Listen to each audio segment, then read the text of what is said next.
அட என்னங்க நம்ம சிவா டெக்ஸ்டைல்ஸில் நியூ இயர் பொங்கலுக்கான கலெக்ஷன்ஸ் அதுவும் ப்ளவுஸோடு வந்துருச்சா? ஆமாங்க. ஸோ இந்த மாதிரி சூப்பரான சாரீஸ் எல்லாமே வித் ப்ளவுஸோடவே எம்ப்ராய்டிங் ப்ளவுஸோடு கொடுத்துருக்காங்க. ஸோ இது எல்லாமே இன்ஸ்டாகிராமோட வைரலாக போயிட்டுருக்கக்கூடிய கலெக்ஷன்ஸ் தான். ஸோ நிறைய ரீல்ஸில் நீங்கள் பார்த்துருப்பீங்க. ஸோ இது எல்லாமே நம்ம சிவா டெக்ஸ்டைல்ஸில் 429 rupees கொடுத்துட்ருக்காங்க.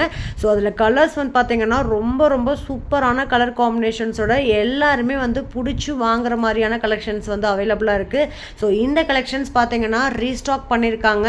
இந்த நியூ இயர் அண்ட் பொங்கலுக்கு இந்த மாதிரி ஒரு சூப்பரான எம்ப்ராய்டிங் ப்ளவுஸோடு வரக்கூடிய கலெக்ஷன்ஸ் வாங்கணும்னு நினச்சிங்கன்னா நம்ம சிவா டெக்ஸ்டைல்ஸை விசிட் பண்ணுங்கள். ஒவ்வொரு சாரியுமே அவ்வளோ அழகாக இருந்துச்சுங்க. கண்டிப்பாக இந்த கலெக்ஷன்ஸ் நீங்கள் பார்த்ததையுமே உங்களுக்கு ரொம்ப பிடிக்கும். இவ்வளோ தூரம் சொல்கிறீங்க, ஆனால் நான் இந்த ஷாப் எங்கே இருக்குதுன்னு நான் பார்த்ததே கிடையாது அப்படின்னா கண்டிப்பாக விசிட் பண்ணி பாருங்கள். நம்ம கோயம்புத்தூர் டவுன் பஸ் ஸ்டாண்டுக்கு அப்படியே ஆப்போசிட்டில் தான் இருக்குங்க. இது மாதிரி புது அப்டேட்ஸ்க்கு நம்ம பேஜை மறக்காமல் ஃபாலோ பண்ணுங்கள்.